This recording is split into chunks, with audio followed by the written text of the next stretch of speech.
Good morning, students. I hope that you are all well at your home. In last video, I taught you how to translate sentence Hindi to English and English to Hindi. And this is the second part of that.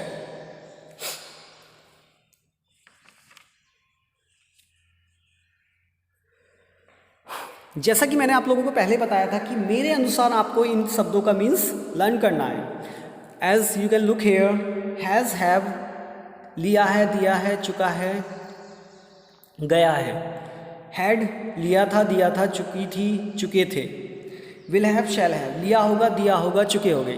तो कहने का मतलब means ये है कि जब आपको एक सेंटेंस को हिंदी से इंग्लिश में ट्रांसलेशन करते वक्त और इंग्लिश से हिंदी में ट्रांसलेशन करते वक्त आपको इन चीज़ों का विशेषकर ध्यान रखना है। अगर आपने ये याद कर लिया तो आपको ये सेंटेंस भी बनाने आसानी से आ जाएंगे। Let's start.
डियर स्टूडेंट्स, जैसा कि आप देख रहे हो, मैंने आपको पहले ही वीडियो में बताया है कि इन सेंटेंस का, इन वर्डों का मीन्स इस तरह से लर्न कर लेना है। और आपने अगर लर्न कर लिया होगा तो यू कैन लुक हियर, आप यहाँ देख सकते हो कि first sentence, last word of the Hindi लिया है, सेकंड चुका था और चुका होगा। तो इस तरह से अब आपने क्या कर दिया होगा, अब तक इस सेंटेंस को ट्रांसलेशन कर दी होगी।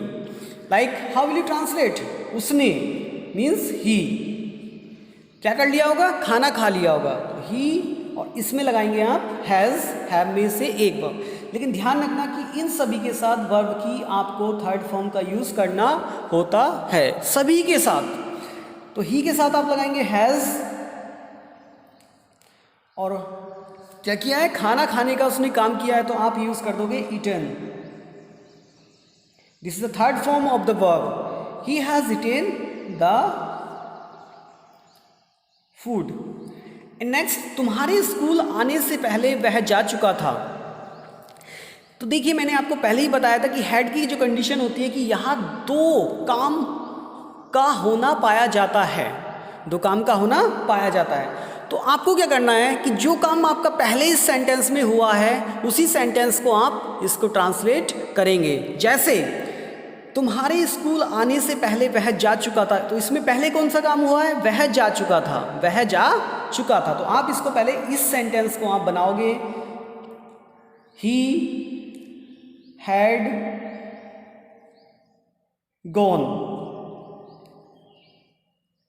बिफोर यू केम।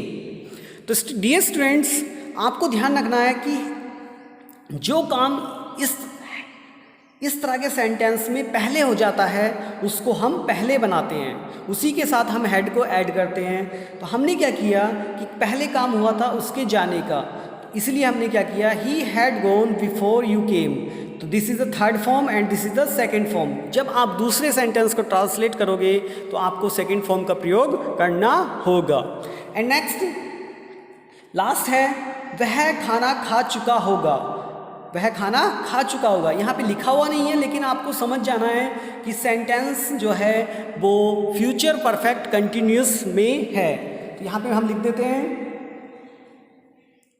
चुका होगा। तो आप क्या करोगे, ही क्या लगाना है, विल हैव,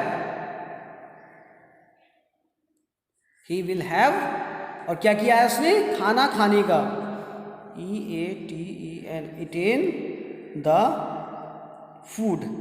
तो डियर स्टूडेंट्स, क्या हमने इन सेंटेंस में कुछ किया, कुछ नहीं किया, खाली हमने क्या किया, इन सेंटेंस की जो हेल्पिंग वर्ब है उन्हीं को चेंज किया और हमने सेंटेंस बना लिए।